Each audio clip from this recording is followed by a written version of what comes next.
शाम का वक्त था, सूरज ढलने को था और आसमान पर सुरमई बादल छाए हुए थे। सहारा के करीब बसे एक छोटे से गांव में एक गरीब किसान इब्राहिम अपने छोटे से मिट्टी के घर के बाहर बैठा हुआ था।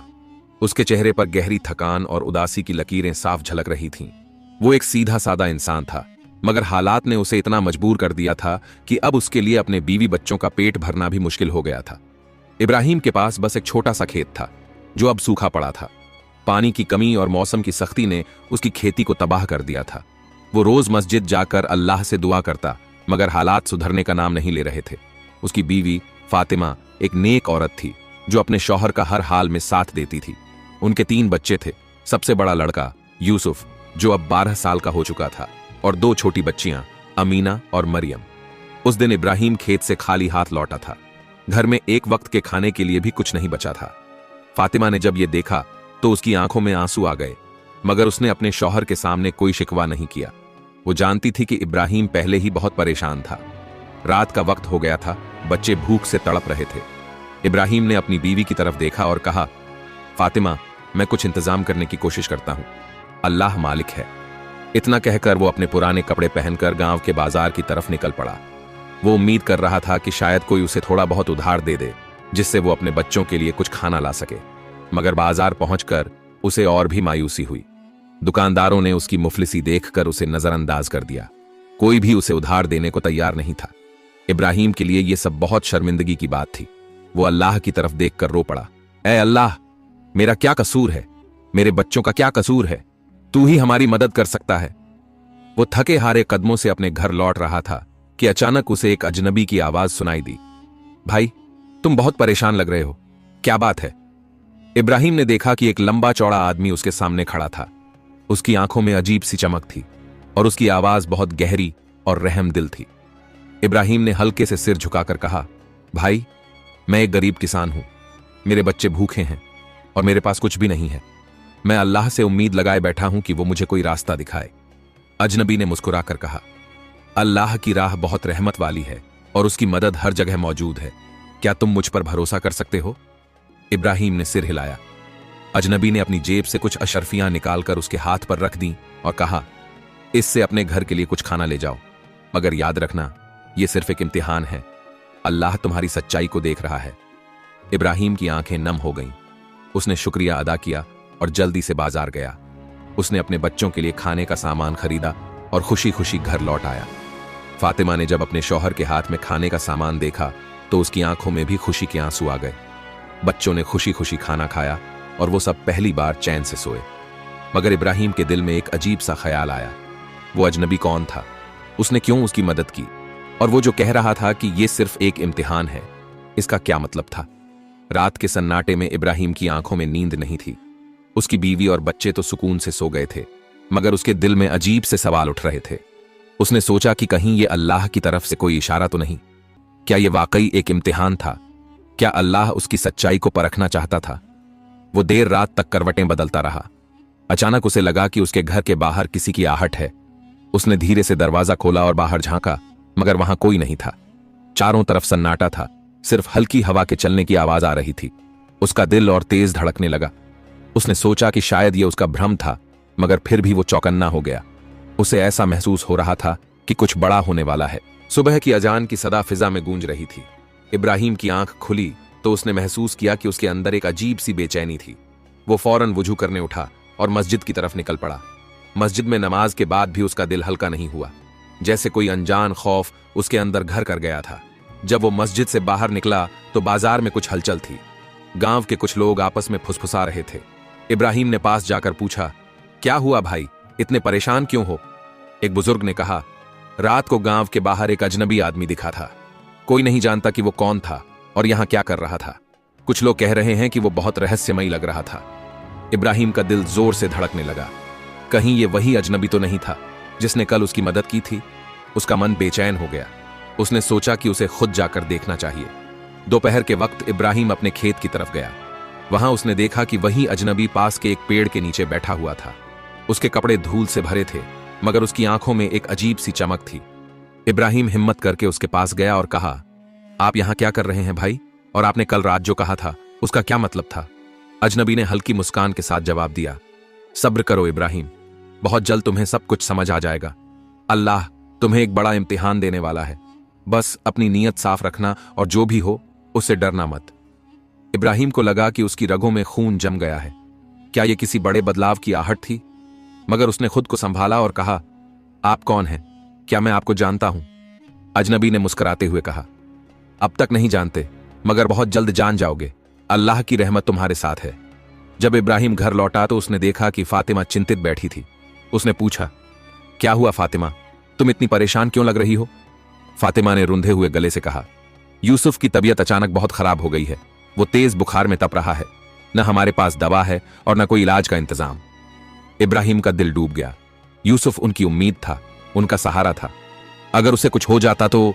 उसने फौरन अल्लाह से दुआ की, या अल्लाह मेरे बेटे पर रहम कर। तू ही है जो हर मुश्किल को आसान कर सकता है। रात के वक्त जब सब सो रहे थे, इब्राहिम बाहर बैठा हुआ अल्लाह से मदद की गुहार कर रहा था। तभी उसने देखा कि वहीं अजनबी उसके घर के बाहर खड़ा था। तुम यहां क्यों आए हो? इब्राहिम ने घबराकर पूछा। अजनबी ने मुस्कुराते हुए कहा, अल्लाह तुम्हारी दुआ कबूल कर चुका है। तुम्हारे बेटे का इलाज हो जाएगा, मगर तुम्हें खुद पर यकीन रखना होगा। जाओ, गांव के हकीम से मिलो और ये दवा ले जाओ। इब्राहिम ने झिझकते हुए दवा ली और अंदर गया।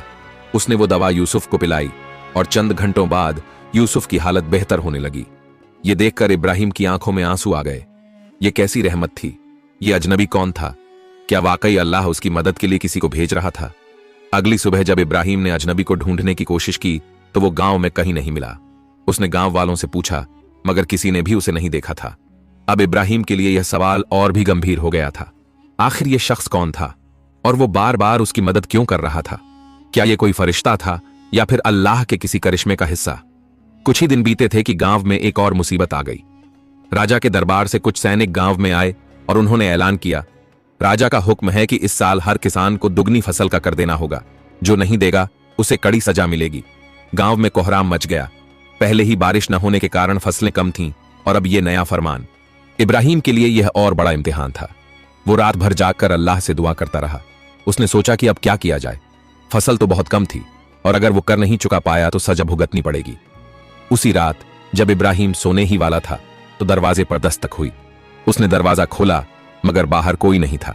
नीचे देखा तो वहां एक खत पड़ा हुआ था। उसने कांपते हाथों से खत खोला और पढ़ा, इब्राहिम सब्र करो, तुम्हारी परेशानी का हल तुम्हारे खेत में ही है। सुबह वहां जाओ और जो मिलेगा उसे अपनाओ। अल्लाह तुम्हारे साथ है। इब्राहिम के रोंगटे खड़े हो गए। ये खत किसने भेजा था? क्या ये वही अजनबी था या फिर अल्लाह का कोई करिश्मा? अब अगली सुबह का इंतजार करना मुश्किल हो रहा था। सुबह की पहली किरण जैसे ही जमीन पर पड़ी, इब्राहिम तेजी से अपने खेत की तरफ रवाना हुआ। रात भर उसके दिल में अजीब सी बेचैनी थी। वो रहस्यमयी खत बार बार उसके जहन में घूम रहा था। उसने अपनी पूरी जिंदगी में कभी ऐसा कुछ नहीं देखा था। क्या वाकई खेत में कुछ मिलने वाला था? क्या यह अल्लाह का करिश्मा था या फिर कोई और माजरा? जब वह खेत पहुंचा तो उसकी आंखें एक पल के लिए ठहर गईं। वह जगह जहां हमेशा सूखी मिट्टी हुआ करती थी, वहां आज गीली मिट्टी थी, जैसे वहां किसी ने रात भर पानी डाला हो। यह कैसे हुआ? इब्राहिम का दिल तेजी से धड़कने लगा। उसने चारों तरफ नजर दौड़ाई, मगर कुछ भी असामान्य नहीं लगा। इब्राहिम ने धीरे धीरे जमीन खोदनी शुरू की। कुछ ही देर में उसकी कुदाल किसी सख्त चीज से टकराई। उसका दिल एक पल के लिए थम सा गया। उसने जल्दी जल्दी मिट्टी हटाई और जो उसने देखा उस पर यकीन करना मुश्किल था। वहां एक बड़ा सा संदूक था। इब्राहिम ने हिम्मत करके संदूक को खोला। जैसे ही उसका ढक्कन उठा, उसकी आंखें फटी की फटी रह गईं। संदूक सोने और चांदी के सिक्कों से भरा हुआ था। साथ ही उसमें कई कीमती जवाहरात भी थे। ऐसा लग रहा था जैसे यह सदियों पुराना कोई खजाना हो। उसके हाथ कांपने लगे। या अल्लाह, यह क्या है? क्या यह मेरी मदद के लिए भेजा गया करिश्मा है या फिर यह कोई इम्तिहान है? इब्राहिम ने तुरंत सजदा किया और अल्लाह का शुक्र अदा किया, मगर उसके दिल में कई सवाल उमड़ रहे थे। यह खजाना यहां कैसे आया? किसने इसे यहां रखा? और सबसे अहम बात, अब वह इसके साथ क्या करे? इब्राहिम इस खजाने को लेकर उलझन में था। अगर वह इसे अपने पास रखता तो उसका और उसके परिवार का जीवन बदल सकता था। वह राजा का कर चुका सकता था, अपने बेटे यूसुफ की परवरिश अच्छे से कर सकता था और कभी किसी चीज की कमी नहीं रहती। मगर क्या यह सही था? क्या यह दौलत उसकी थी या फिर यह अल्लाह की तरफ से उसे दी गई एक और आजमाइश थी? इब्राहिम ने सोचा कि सबसे पहले वह इस बारे में फातिमा से मशवरा करेगा। जब वह घर पहुंचा तो फातिमा उसकी हालत देखकर चौंक गई। इब्राहिम, तुम इतने घबराए हुए क्यों हो? क्या हुआ? इब्राहिम ने कांपते हुए हाथों से संदूक खोला और फातिमा को दिखाया। फातिमा भी हैरान रह गई। या अल्लाह, ये कहां से आया? इब्राहिम ने उसे पूरी बात बताई। फातिमा कुछ देर तक चुप रही, फिर बोली, इब्राहिम, यह अल्लाह की तरफ से तुम्हारे लिए एक इम्तिहान हो सकता है। हमें इस पर जल्दबाजी में कोई फैसला नहीं लेना चाहिए। सबसे पहले हमें यह पता लगाना चाहिए कि यह संदूक किसी का तो नहीं है। इब्राहिम ने हामी भरी। अब उनके सामने सबसे बड़ी चुनौती थी, सच का पता लगाना। अगले दिन इब्राहिम गांव के बुजुर्गों के पास गया और उन्हें सारी बात बताई। वहां मौजूद सभी लोग हैरान रह गए। यह खबर आग की तरह पूरे गांव में फैल गई। कुछ लोगों ने कहा कि यह अल्लाह की इनायत है और उसे इसे रख लेना चाहिए, जबकि कुछ ने कहा कि यह किसी और का हो सकता है और राजा को इसकी जानकारी देनी चाहिए। गांव के मुखिया ने कहा, इब्राहिम, यह एक बड़ी जिम्मेदारी है। अगर यह खजाना किसी और का है तो हमें उसे लौटा देना चाहिए, लेकिन अगर यह किसी का नहीं है तो हमें इसका सही इस्तेमाल करना चाहिए। अब इब्राहिम एक और मुश्किल में पड़ गया। उसे क्या करना चाहिए? क्या वह इस खजाने को राजा को सौंप दे या फिर इसे गरीबों के भले के लिए इस्तेमाल करे? उसी रात जब इब्राहिम अपने घर में बैठा सोच रहा था, तभी दरवाजे पर फिर से दस्तक हुई। जब उसने दरवाजा खोला तो वहां कोई नहीं था, मगर जमीन पर एक और खत पड़ा था। इब्राहिम ने जल्दी से खत खोला और पढ़ा, इब्राहिम, अल्लाह ने तुम्हें इस इम्तिहान के लिए चुना है। यह दौलत तुम्हारी नहीं है, बल्कि इसे सही तरीके से इस्तेमाल करना तुम्हारी जिम्मेदारी है। याद रखो, हर अमानत का हिसाब होगा। जो कुछ भी करो, सोच समझ कर करो। अल्लाह तुम्हारे साथ है। इब्राहिम के रोंगटे खड़े हो गए। यह कौन था जो उसे लगातार सही रास्ता दिखा रहा था? क्या यह वही अजनबी था या फिर यह अल्लाह का कोई फरिश्ता था? इब्राहिम ने सारी रात दुआ में गुजारी। अगले दिन वह गांव के मुखिया और कुछ बुजुर्गों के साथ राजा के दरबार में पहुंचा। वहां उसने राजा को पूरी बात बताई और संदूक उसके हवाले कर दिया। राजा यह देखकर बहुत प्रभावित हुआ। उसने कहा, इब्राहिम, तुमने बहुत ईमानदारी दिखाई है। मैं तुम्हारी सच्चाई से बहुत खुश हूं। यह खजाना अब राजा के खजाने में जाएगा, लेकिन मैं तुम्हें तुम्हारी ईमानदारी के इनाम में कुछ देना चाहता हूं। राजा ने इब्राहिम को कुछ सोने के सिक्के और खेती के लिए एक अच्छी जमीन देने का ऐलान किया। यह सुनकर इब्राहिम की आंखों में आंसू आ गए। अल्लाह ने उसकी सच्चाई का बदला दिया था। खजाना लौटाने के बाद भी इब्राहिम की जिंदगी में करिश्मे खत्म नहीं हुए। कुछ ही दिनों में बारिश हुई और उसकी फसल पहले से कई गुना बेहतर हो गई। अब उसे किसी चीज की कमी नहीं थी। गांव में भी उसकी इज्जत और बढ़ गई। इब्राहिम को अब यकीन हो चुका था कि अगर नीयत साफ हो और इंसान सच्चाई पर कायम रहे तो अल्लाह उसकी हर मुश्किल आसान कर देता है। इब्राहिम ने अपने बेटे यूसुफ को हमेशा सिखाया, बेटा, दौलत से ज्यादा कीमती चीज ईमानदारी और भरोसा है। अगर तुम सच्चाई पर कायम रहोगे तो अल्लाह तुम्हारे लिए रास्ते खुद बना देगा। यूसुफ ने अपने पिता की बात गांठ बांध ली और इसी तरह एक गरीब किसान से शुरू हुई यह कहानी ईमानदारी और अल्लाह के करिश्मे का सबूत बन गई। खजाने को राजा को सौंपने के बाद इब्राहिम की जिंदगी में सुकून तो आ गया, लेकिन अल्लाह के इम्तिहान अभी खत्म नहीं हुए थे। गांव में इब्राहिम की ईमानदारी की चर्चा हर तरफ थी। कुछ लोग उसकी तारीफ कर रहे थे तो कुछ को यह बात हजम नहीं हो रही थी कि उसने इतनी बड़ी दौलत अपने पास रखने के बजाय राजा को सौंप दी। मगर इब्राहिम जानता था कि असली दौलत सच्चाई और ईमानदारी है। वह अपने खेतों में पहले से ज्यादा मेहनत करने लगा, लेकिन जल्द ही उसे एक और मुश्किल का सामना करना पड़ा। एक दिन गांव में अचानक फसलों पर एक अजीब बीमारी फैल गई। चारों तरफ हाहाकार मच गया। खेतों में लगे अनाज मुरझाने लगे और किसानों की मेहनत पर पानी फिरता दिखने लगा। इब्राहिम का खेत भी इससे अछूता नहीं रहा। कुछ ही दिनों में उसकी फसल भी सूखने लगी। गांव के लोग बेहद परेशान थे। यह कैसी आजमाइश थी? पहले बारिश नहीं हुई थी, अब जब फसल तैयार हुई तो यह बीमारी आ गई। लोग राजा के पास शिकायत करने गए, मगर कोई हल नहीं निकला। इब्राहिम ने अपनी सारी उम्मीदें अल्लाह से जोड़ लीं। उसने मस्जिद में जाकर दुआ मांगी, या अल्लाह, हमारी मेहनत को बर्बाद होने से बचा, हमारे बच्चों को भूखा मरने से बचा। इब्राहिम मस्जिद से लौट रहा था कि रास्ते में उसे वही अजनबी दिखा जिसे उसने पहले देखा था। उसकी वही तेज आंखें, वही रहस्यमयी मुस्कान। इब्राहिम दौड़कर उसके पास पहुंचा और पूछा, तुम फिर आ गए? क्या तुम्हें पता है कि गांव पर कैसी आफत आई है? अजनबी मुस्कुराया और बोला, इब्राहिम, सब्र करो, अल्लाह तुम्हें फिर से आजमा रहा है, मगर याद रखो, इस बार तुम्हें कुछ करना होगा। इब्राहिम ने हैरानी से पूछा, क्या करना होगा? अजनबी ने जमीन की तरफ इशारा किया और कहा, अल्लाह ने हर मर्ज का इलाज उतारा है। अगर तुम्हारी नीयत नेक हो तो तुम्हें इसका हल खुद मिल जाएगा। बस अपने खेतों पर भरोसा रखो और उन्हें छोड़ो मत। अजनबी की बातें इब्राहिम के दिल में घर कर गईं। उसने वापस जाकर अपनी फसल को देखने का फैसला किया।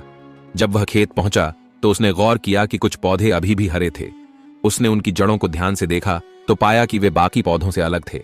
तभी उसे याद आया कि उसके दादा बताते थे कि अगर किसी खेत में बीमारी फैल जाए तो कुछ खास पौधे ही उसे रोक सकते हैं। इब्राहिम ने तुरंत उन पौधों को उखाड़ा और गांव के बाकी किसानों के पास गया।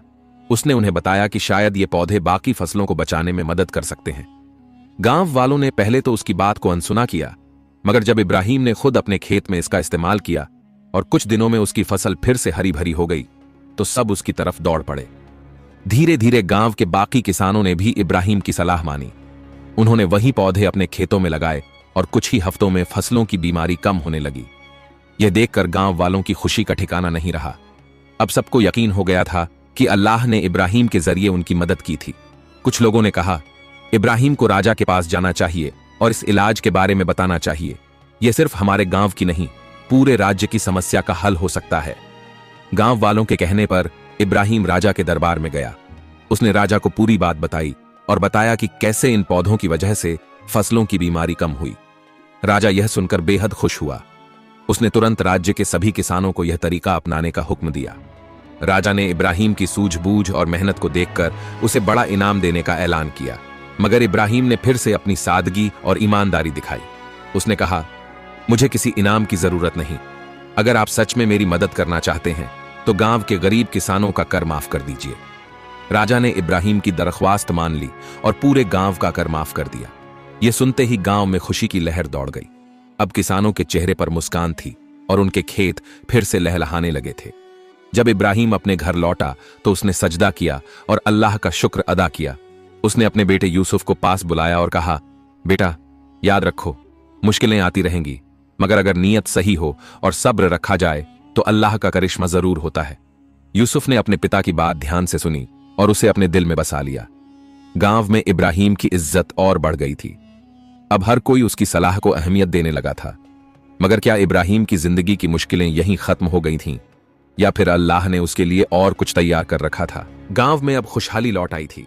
राजा ने किसानों का कर माफ कर दिया था, फसलें फिर से हरी भरी हो गई थीं और इब्राहिम की ईमानदारी और अक्लमंदी की वजह से पूरे इलाके में उसकी इज्जत बढ़ गई थी। लेकिन उसे इस बात का अंदाजा नहीं था कि अल्लाह अभी उसे एक और आजमाइश में डालने वाला है।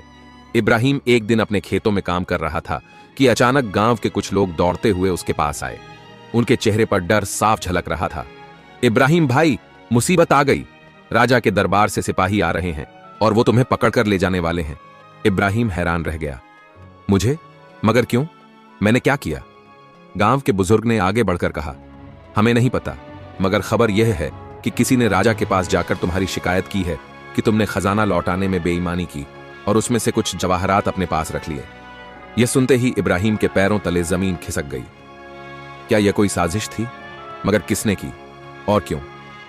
कुछ ही देर में राजा के सिपाही गांव में आ पहुंचे। उनका मुखिया आगे बढ़ा और ऊंची आवाज में बोला, इब्राहिम, तुम्हें राजा के आदेश पर गिरफ्तार किया जाता है। तुम्हारे खिलाफ यह इल्जाम है कि तुमने खजाने में बेईमानी की है। अब तुम्हें दरबार में चलकर सफाई देनी होगी। गांव के लोग विरोध करने लगे। इब्राहिम ने कुछ नहीं किया, वो एक ईमानदार इंसान है, यह सब झूठ है। मगर सिपाही अपने राजा के आदेश के पक्के थे। उन्होंने इब्राहिम को जंजीरों में बांध दिया और घोड़े पर बिठाकर महल की तरफ ले गए। फातिमा और यूसुफ दूर से यह सब देख रहे थे। फातिमा की आंखों में आंसू थे और यूसुफ अपने पिता के पीछे भागने लगा, मगर गांव के बुजुर्गों ने उसे रोक लिया। सब्र करो बेटा, अल्लाह हमेशा सच्चाई के साथ होता है। तुम्हारे अब्बा बेगुनाह हैं और उन्हें जल्द ही इंसाफ मिलेगा। महल में इब्राहिम को राजा के सामने लाया गया। राजा के चेहरे पर गुस्सा था। इब्राहिम, तुम्हारी ईमानदारी की वजह से मैंने तुम्हें इनाम दिया, तुम्हारी बातों पर यकीन किया, मगर अब मुझे पता चला है कि तुमने खजाने में बेईमानी की। क्या तुम जानते हो कि इस जुर्म की सजा मौत है? इब्राहिम ने निडर होकर जवाब दिया, महाराज, मैंने कभी बेईमानी नहीं की। मैंने जो भी मिला उसे आपकी अमानत समझकर लौटा दिया। यह इल्जाम सरासर झूठा है। राजा ने क्रोध भरी निगाहों से देखा। अगर तुमने बेईमानी नहीं की तो फिर मेरे महल के एक वजीर के पास से वही जवाहरात कैसे मिले जो खजाने में थे? क्या यह तुम्हारा कोई साथी था जिसे तुमने चोरी का हिस्सा दिया था? इब्राहिम यह सुनकर चौंक गया। तो यह पूरी साजिश राजा के किसी करीबी ने रची थी। इब्राहिम को जेल में डाल दिया गया। उसे 3 दिन का वक्त दिया गया था खुद को बेगुनाह साबित करने के लिए। अगर वह ऐसा नहीं कर पाता तो उसे फांसी दे दी जाती। गांव में यह खबर पहुंचते ही हलचल मच गई। लोग बेचैन हो गए। हर कोई जानता था कि इब्राहिम निर्दोष है, मगर राजा को यह कैसे साबित किया जाए? तभी यूसुफ ने फैसला किया कि वह अपने पिता को बचाने के लिए कुछ करेगा। वह अपनी मां के पास गया और बोला, अम्मी, हमें अब्बू को बचाना होगा। मैं राजा से मिलने जाऊंगा और उसे बताऊंगा कि अब्बू बेगुनाह हैं। फातिमा पहले तो घबरा गई, मगर फिर उसे यकीन हुआ कि उनका बेटा सही कह रहा है। उसने अपने बेटे को अल्लाह का नाम लेकर भेज दिया। यूसुफ महल पहुंचा और किसी तरह राजा के सामने पेश हुआ। राजा ने उसे देखा और पूछा, तुम कौन हो बच्चे? यूसुफ ने निडर होकर कहा, मैं इब्राहिम का बेटा हूं। मेरे अब्बा बेगुनाह हैं और मैं यह साबित कर सकता हूं। राजा को यह सुनकर दिलचस्पी हुई। कैसे साबित करोगे? यूसुफ ने कहा, अगर आपको शक है कि किसी ने खजाने से चोरी की, तो इसका मतलब यह हुआ कि चोरी खजाना मिलने के बाद हुई होगी, न कि पहले। तो आप यह क्यों नहीं पता लगाते कि जिस वजीर के पास जवाहरात मिले उसने यह कब और कहां से हासिल किए? राजा को यूसुफ की बात सही लगी। उसने तुरंत अपने सिपाहियों को हुक्म दिया कि वजीर की जांच की जाए। जब सिपाहियों ने वजीर की कोठी में छानबीन की तो वहां कई ऐसे जवाहरात मिले जो राजा के खजाने से गायब थे। यह देखकर सब दंग रह गए। राजा ने तुरंत वजीर को दरबार में बुलाया। जब सख्ती से पूछताछ की गई तो वजीर ने अपना जुर्म कबूल कर लिया। हां, मैंने खजाने से चोरी की और इल्जाम इब्राहिम पर लगाया ताकि मैं बच सकूं। राजा को अपनी गलती का एहसास हुआ। उसने तुरंत इब्राहिम को जेल से रिहा करने का हुक्म दिया और वजीर को कड़ी सजा दी गई। इब्राहिम जब जेल से बाहर आया तो सबसे पहले उसने अल्लाह का शुक्र अदा किया। राजा ने इब्राहिम से माफी मांगी और उसे अपने दरबार में ऊंचा मुकाम देने का प्रस्ताव रखा, मगर इब्राहिम ने विनम्रता से कहा, महाराज, मुझे सिर्फ अपने खेतों में रहना पसंद है। मुझे किसी ओहदे की जरूरत नहीं। मैं बस चाहता हूं कि मेरी सच्चाई पर भरोसा रखा जाए। राजा ने इब्राहिम की बात मानी और उसे बहुत सम्मान दिया। जब इब्राहिम वापस गांव पहुंचा तो उसका स्वागत किसी नायक की तरह हुआ। ईमानदारी, सब्र और अल्लाह पर भरोसे ने उसे इस मुश्किल इम्तिहान में जीत दिलाई थी। इब्राहिम ने अपने बेटे को गले लगाया और कहा, यूसुफ, आज तुमने साबित कर दिया कि अगर नीयत साफ हो तो अल्लाह हमेशा रास्ता दिखाता है। तुमने हिकमत से काम लिया और सच्चाई को जीत दिलाई। यूसुफ ने सिर झुकाकर कहा, अब्बा, यह सब आपकी सीख का नतीजा है। गांव में अब पहले से ज्यादा खुशहाली थी। लोग अब जानते थे कि अल्लाह की राह पर चलने से कितनी बड़ी मुश्किलें भी आसान हो जाती हैं। मगर क्या इब्राहिम की जिंदगी में और कोई इम्तिहान आने वाला था, या अब उसकी जिंदगी सुकून से गुजरने वाली थी? एक दिन गांव में अचानक राजा के सिपाही आए और ऐलान किया कि राज्य पर पड़ोसी सुल्तान की सेना हमला करने वाली है। राजा ने ऐलान किया कि हर गांव से कुछ लोगों को सेना में भर्ती होना होगा। इब्राहिम का नाम भी उनमें शामिल था। फातिमा यह सुनकर घबरा गई। इब्राहिम, अब तो सब कुछ ठीक हो गया था, अब फिर यह नई मुसीबत?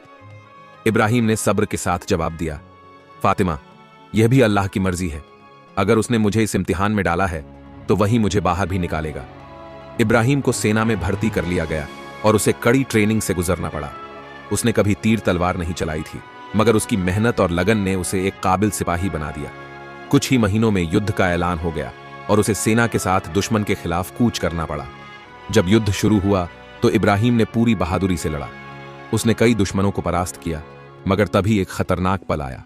एक दुश्मन सैनिक ने पीछे से वार किया और इब्राहिम गंभीर रूप से घायल हो गया। उसे युद्ध क्षेत्र से उठाकर एक तंबू में लाया गया। इब्राहिम की सांसें धीमी हो रही थीं। वह दर्द में था, मगर उसके होठों पर सिर्फ अल्लाह का नाम था। तभी एक अनजाना फकीर उसके पास आया और उसके घावों पर कोई जड़ी बूटी लगाई। कुछ ही देर में इब्राहिम को राहत महसूस होने लगी। कौन हो तुम? इब्राहिम ने कमजोर आवाज में पूछा। फकीर मुस्कुराया और बोला, अल्लाह अपने नेक बंदों की मदद हमेशा करता है। तुम पर उसकी रहमत है, तुम जल्द ही ठीक हो जाओगे। यह कहकर फकीर गायब हो गया। जब इब्राहिम ने आंखें खोलीं तो उसके जख्म भर चुके थे। उसे यकीन हो गया कि यह अल्लाह का करिश्मा था। युद्ध जीत लिया गया। इब्राहिम को उसके साहस के लिए सम्मानित किया गया और वह वापस अपने गांव लौटा। गांव के लोग उसे देखकर खुश हो गए। फातिमा और यूसुफ की आंखों में आंसू थे। अब्बा, क्या अब हमें और कोई इम्तिहान नहीं देना पड़ेगा? यूसुफ ने पूछा। इब्राहिम ने मुस्कुराकर कहा, बेटा, जिंदगी खुद एक इम्तिहान है, लेकिन अगर हमारा ईमान मजबूत हो और हम अल्लाह पर भरोसा रखें तो हर मुश्किल आसान हो जाती है। गांव में अब पहले से ज्यादा अमन और खुशहाली थी। इब्राहिम की जिंदगी अब सुकून से गुजरने लगी। अल्लाह ने उसे हर इम्तिहान में कामयाबी दी थी और अब वह अपने खेतों में चैन की जिंदगी बिता रहा था। सबक: इस कहानी से हमें यह सीख मिलती है कि चाहे कितनी भी मुश्किलें आ जाएं, अगर हमारा ईमान मजबूत हो और हम सच्चाई की राह पर चलें तो अल्लाह हमें कभी मायूस नहीं करता। उसका करिश्मा हर जगह है, बस हमें उस पर यकीन रखना होगा। प्यारे दोस्तों, उम्मीद है ये वीडियो आपको अच्छी लगी होंगी तो वीडियो को अपने दोस्तों को शेयर कर दो और चैनल को सब्सक्राइब कर दो। मिलते हैं नेक्स्ट वीडियो में।